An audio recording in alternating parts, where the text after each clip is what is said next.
Hello, and welcome to the entry webinar for the North American and Shopper Marketing Effie Awards. In this webinar, we'll outline what judges are looking for in your entry materials.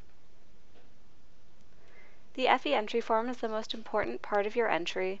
While your creative reel shows the work that ran in the marketplace, your written entry form is where you tie everything together, from the challenge you were given, the insights you used to develop your big idea, how you determine your communications and media strategies, and of course, the results. When presenting your effort, it's important for you to communicate effectively. You're encouraged to use a little personality when telling your story. Judges are reading between 10 and 15 cases in a judging session, so they appreciate it when cases are clear, concise, and easy to read. It allows them to understand what you did and why you did it much faster than if they have to go digging through your case to put the pieces together. Graphs and charts usually help with this, and also make sure each part of your entry links together and reads like you're telling a cohesive story. By linking each part of the entry together, you can better prove that it was your work specifically that led to the results. Throughout the webinar, we'll be showing you some quotes directly from the judges. Well-written cases have a storytelling feel that keeps them interesting, but still address the facts and answer questions clearly and concisely. Honesty is important, as judges are your industry peers and they typically know when something is omitted or isn't sounding quite right. Be straightforward and to the point and only include relevant information. Because the judges are reading the 10 to 15 entries in a session, you need to make sure that your entry is succinct and interesting. You want your entry to stand out and not get lost in the mix, even if your case is maybe the 11th case that they are reviewing that day. It's also important to have senior team members and strong proofreaders review your case before submitting. Senior team members may be able to provide additional broad spectrum context and background. And too often, typos are included in the entry, and this doesn't come across well to judges. Over and over again, judges complain that the context is missing from entries. Entries that win typically provide comparison to what else is going on in the industry and in the brand's history. This allows judges to understand how significant your objectives and results are. A judge works in a different industry may not know that your objective of a 2% sales increase is extremely difficult to achieve in your particular industry. And similarly, when they see the results, they need to understand that what you achieved is truly significant. What do your results mean for the brand, for its business, for its future? Judges need to know more than just a data dump. The context is needed to understand the full picture. Just a little housekeeping note on something that's critical to your entry. Sourcing data is very important, as judges will disregard any data that is not sourced, and this includes anything in your entry, not just the results section. All facts and research that you present in your challenge and objectives also need a source.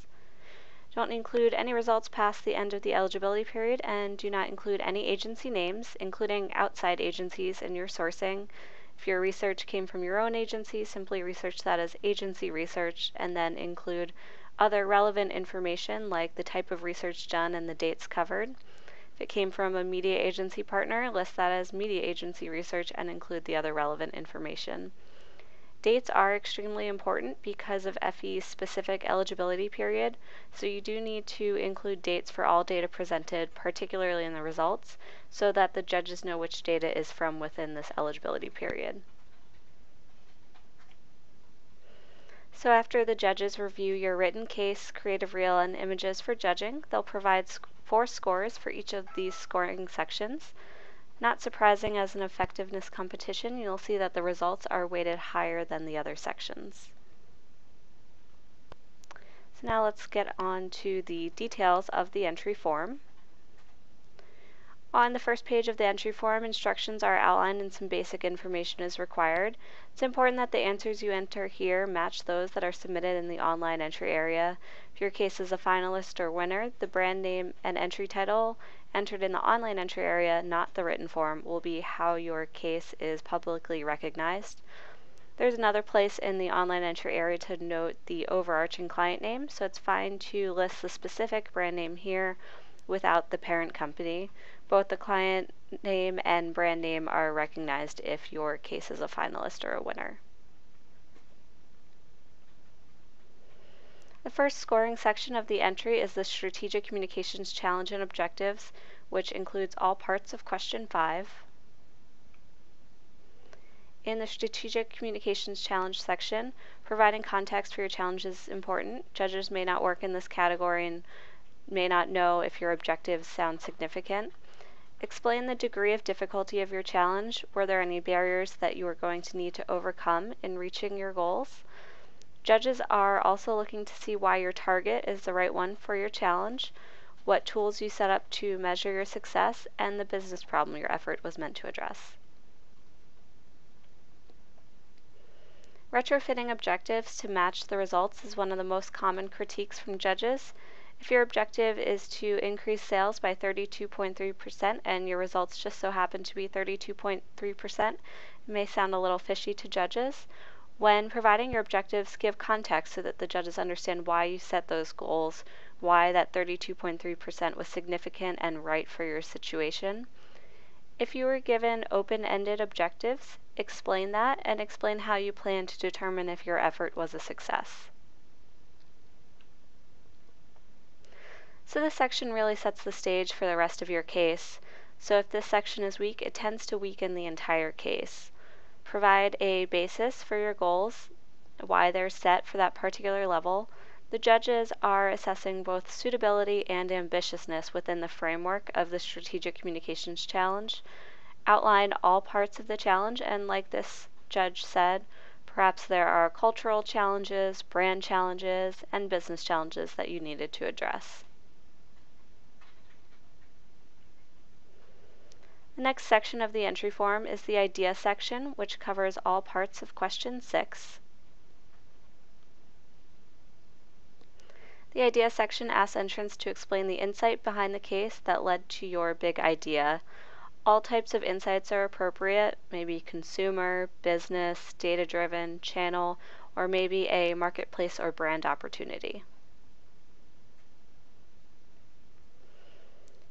Strong insights typically lead to more success. Explain the research that was done that brought you to your idea. Explain why that insight is relevant to both your audience and your marketing challenge.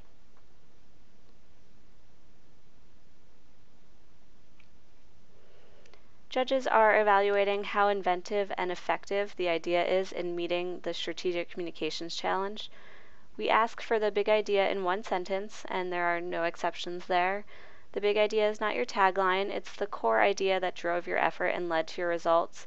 And as one of our judges noted, the idea is the pivot which turns the smart analysis of the problem into a unique solution that no other competitors could emulate.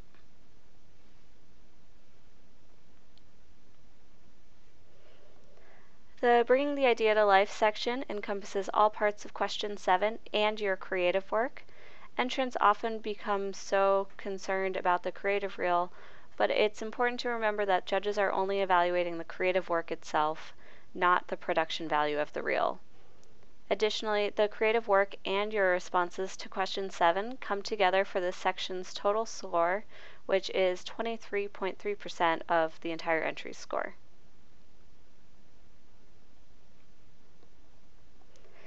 Entrants should tie the communication strategy directly back to objectives and insights.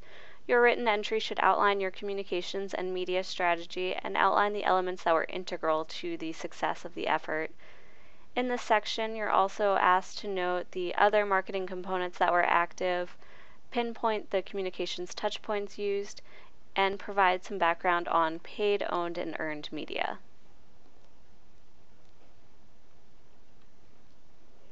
Bringing the idea to life, too often entrants do not explain why they chose the media channels that they did.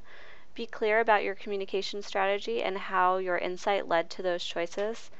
Why are the channels appropriate for your audience and for your strategy? And why did you place the priority on some channels over others?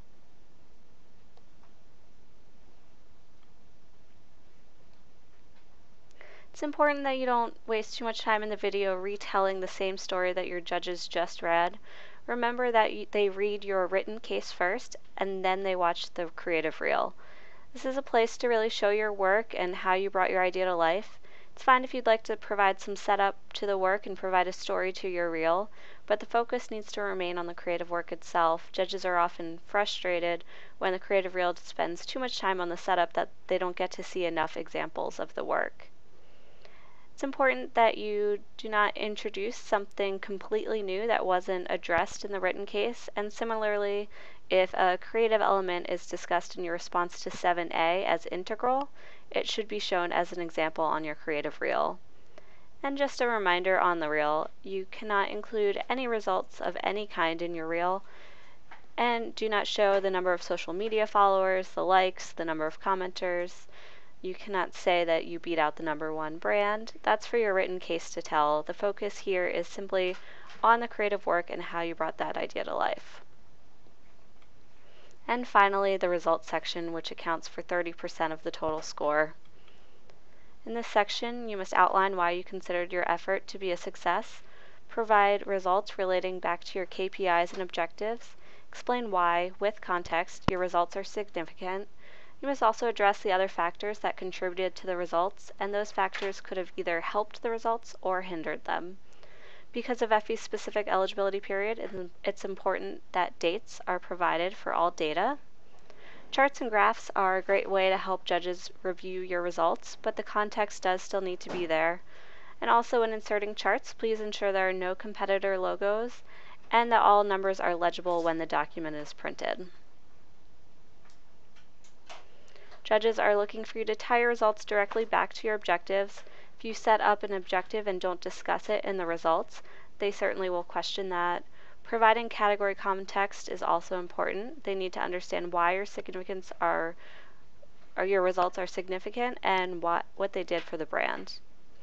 Now, if there's specific data that cannot be shared, you can also use some creativity to show the scale of your results. For example, we had one winning case that could not share specific sales data. However, they were able to share store traffic, percentage of sales increase, and equated the sales increase to the building, stocking, and opening of an additional 300,000 square foot store in that market. That context bolsters the magnitude of the success, and the judges who scored that case really liked that comparison. Here are some of the quotes from judges last year. Again, it's important to clearly refer to your objectives when providing results. If you have additional results that are relevant, that's great and you can share them, but be sure to address all of your objectives. Strong entries provide context about historical data, industry benchmarks, and your competitive situation. You need to prove that it was your work that led to the results. Judges value honesty and want a clear explanation of your situation. Again, judges are your peers. They may think that different variables going on in the marketplace may have led to your success. In this section, you can eliminate those variables that a judge may have thought contributed. Some of our strongest entrants will call out those variables and then eliminate them one by one. If something did help your results, address it. Judges understand that there are factors, whether or not you are behind them, that can affect results, but the honesty shows that you aren't trying to hide something. And now just some final tips before you submit your case. You're encouraged to have colleagues, especially those that don't work on your brand, score the entry as if they were a judge. Ask them for their honest opinion of what questions arose while reading the entry, what parts they found confusing or boring. Was there enough context to understand the significance of your objectives and results? Have a proofreader check for typos, logic flow errors, grammatical errors, etc. Please also double check your entry before submitting to ensure that you aren't violating any of the reasons for DQ or the formatting requirements. The most common reasons for DQ are results in the creative reel, agency names cited in your entry materials, providing results past our eligibility period, and a lack of sourcing data.